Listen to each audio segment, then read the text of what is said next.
Next speaker is Dr. Sharon Parkinson. Sharon is currently an Uhuru postdoctoral research fellow at the Centre for Urban Research. Actually, could be part of the Centre for Housing, Urban and Regional Planning, if you'd like, Sharon, at RMIT. Her research experience spans nearly 2 decades working in social policy consultancies, Hanover Welfare Services, and more recently academia. I first saw Sharon present some work based on her PhD a number of years ago when she was sponsored by Uhuru, and I was impressed at the time by the very complex analysis she was undertaking, and I see from the CV that's been provided in the handout that she's continued to undertake some path-breaking work. So over to you, Sharon.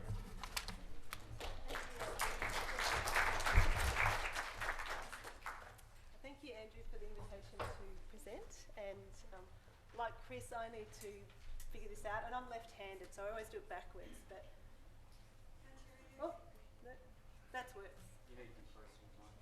Okay. Okay. I'm here today to talk about a program that has finished, but the evaluation continues. This has been 4 years in the making. It's a longitudinal evaluation of the Journey to Social Inclusion program, and I want to talk about some of the practices and outcomes that have emerged from that. We have a collaborative research team from RMIT and Melbourne Institute. Guy Johnson's leading the outcomes study. I'm leading the process evaluation of the practices, and E. Ping is leading the economic evaluation. So this is a huge evaluation of an intensive case management program run over 3 years. So just to give you an overview of the presentation, I'll first of all give a quick summary of the model, and then I'll go into it a bit more detail as we go along. And I'll talk about the evaluation framework and the elements of the JS2 model in practice.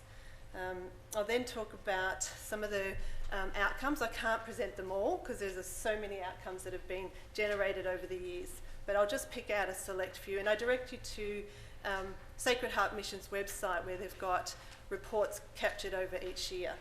And then I'll talk about some of the reflections and the lessons learned over the 3 years and where to go from here, and what we need to develop further in this particular space. Okay, just a quick overview. The JS2I program is an integrated intensive model of case management. Highly intensive. It has a case load of 1 to 4.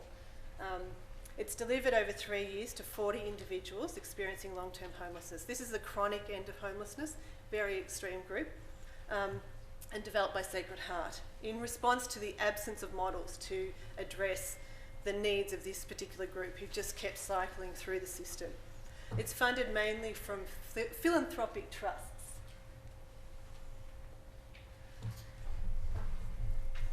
I picked this diagram because I think it accurately captures the J2SI journey. And I just wanted to read a little bit about that. Upon reflecting on the program, a member of staff described that the journey to social inclusion is not a linear, but a jagged one. This picture of an LA highway interchange perhaps provides a useful metaphor of the complexity linked to the many divergent paths Sorry, I'm nursing a cold, so I hope my voice keeps provides a useful metaphor of the complexity linked to the many divergent paths one can take and the importance of being able to stay with those who might go off course, round in circles, and be in need of an emergency exit. J2SI is an individualised model of integrated intensive case management that can follow clients wherever they go to help steer them back in the right direction. It is critical to have both an intervention and an evaluation framework that is able to capture and accommodate the many possible pathways that people will take in their move out of homelessness.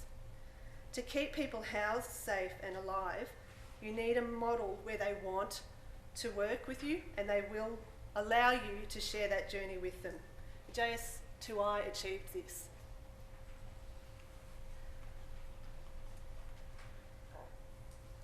To talk about the evaluation framework to capture this complexity, it's all bells and whistles. This is a big evaluation. It's a randomised controlled trial. We have comparison groups. And so it's an experimental design, and we have equivalent groups on assignment. And it's longitudinal. It's following the outcomes of what we define as Group J, who is the J2SI treatment group, and a control group, who are receiving standard services within the current system. After 3 years, the retention of the Group J is 85%.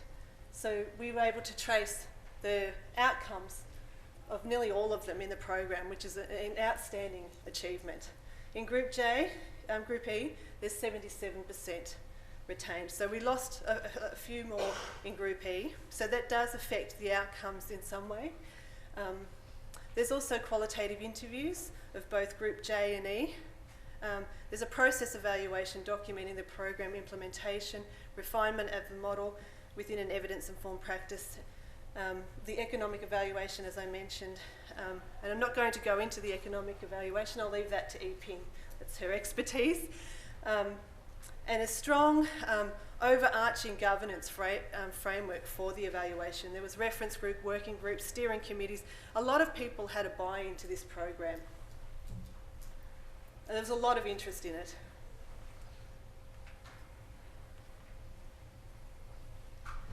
Just to talk about the key elements of the model. The model was developed within the current evidence-informed practice that was available when they started out. So the 5 key elements of that was based around the cultivation of internal and external relationships. It's a strong relationship-based model. It had one critical element was building the workforce capacity for long-term support, that is trauma-informed. That was lacking when they started the program. Intensive case management with a staff-to-client ratio of 1:4, up to 3 years. Rapid access to permanent housing. Most of the clients got access to permanent housing within the 6 months. They had leveraged a negotiation with the Office of Housing and were able to get 30 public housing places quite quickly for this particular group, based on the fact that they were able to support them. It also had access to a comprehensive employment and training support program, and linkages with therapeutic and specialist. It also had access to paid therapy if clients wanted to access it. So in terms of building capacity, everyone within the program had a high commitment to achieving the outcomes. Everyone wanted to be on board for this program. So from management through to staff, everyone knew each of the clients. Staff had access to ongoing clinical and standard supervision. Clinical supervision every fortnight. They had an extensive training calendar that included a range of training that staff needed as they went through the support process. So in the beginning it was training on housing. As they went through, it was training on trauma-informed practice. As it went through to the next year, it was how to close cases over time. There was joint case conferencing on every client. And the core stuff remained stable throughout the trial. So again, in terms of the case management, it was proactive and persistent, bringing up that idea of Cameron that they would try anything to engage the clients. Just being there in the beginning. Some would sit with a client for hours, just not doing anything, but just to engage them. Knowing the client really well and valuing the relationship. They also had, it started out as a key worker model, but then they developed into a dual worker model where caseworkers could share the load.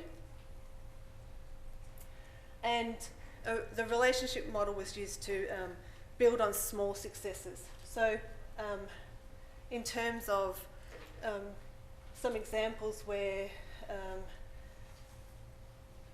an example of small successes and in the practice was a client was unable to travel on transport by herself. So the support was built around following her from one day at a time to build her up to be able to get transport. And that took months to get her to do that confidently. But you needed the time to do that. With the harm minimisation approach focusing on maintaining engagement. And they were focused on outcomes. They did what it took to keep people housed. They wanted to keep them housed. So if that meant going into their house and helping them with the cleaning, helping them manage the house, doing whatever it took to keep them there. A whole lot of practical assistance, as well as a framework of more clinical support. So I talked about the rapid access to housing, mainly through Office of Housing Properties, but there was some other types of housing as well.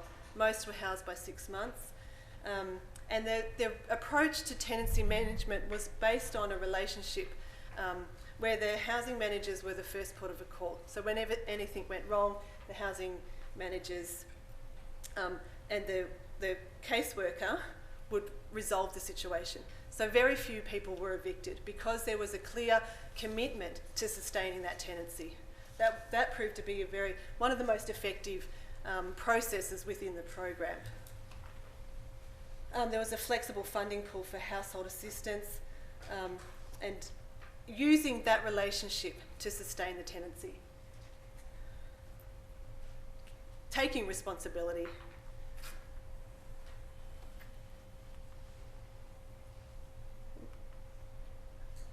Service integration was a key focus. Being able to link clients into the internal and external supports, so the internal programs offered through the BUDS and the MIFs, which is the Skills Building and Employment Assistance. And there are several success stories of people going through complete courses and obtaining certificate level training and a whole range of other processes that they went through to build up their skills. And even though some of them didn't work out in jobs, that whole journey of being the first time they've ever completed something was an incredible success. And it was incredibly difficult to actually get people into employment, although they had a lot of success in that area, given the barriers and obstacles that they did face. They had a good buy-in with DNA and mental health, although those external relationships still proved problematic. It was often hard to get a seamless integrated service response.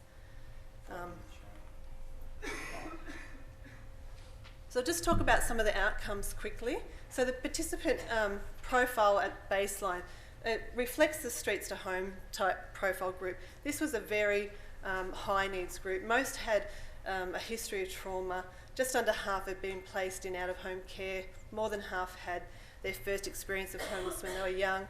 Nearly all reported chronic health issues. Nearly all reported problems with drug and alcohol. Half were sleeping rough and the other half were in boarding houses. None had paid employment. All had experiences of entrenched poverty.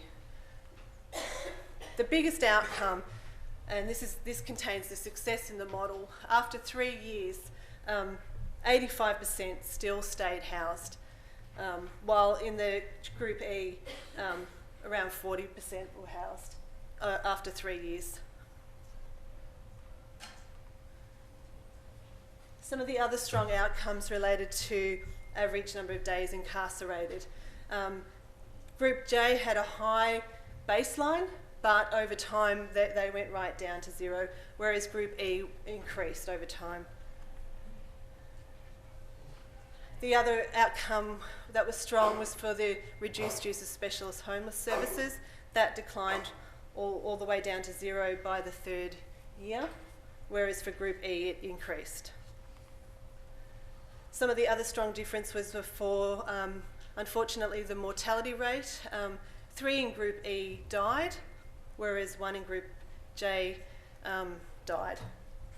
So it was saving lives. There's modest improvement between the groups in terms of psychological well-being.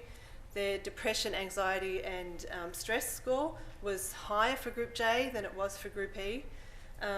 There was little clear improvement for drug use, which is a consistent finding with the Streets to Home. Some types of drugs decreased while others increased. and that often depended on the availability of those drugs. So that's a particularly difficult issue to move, even after 3 years.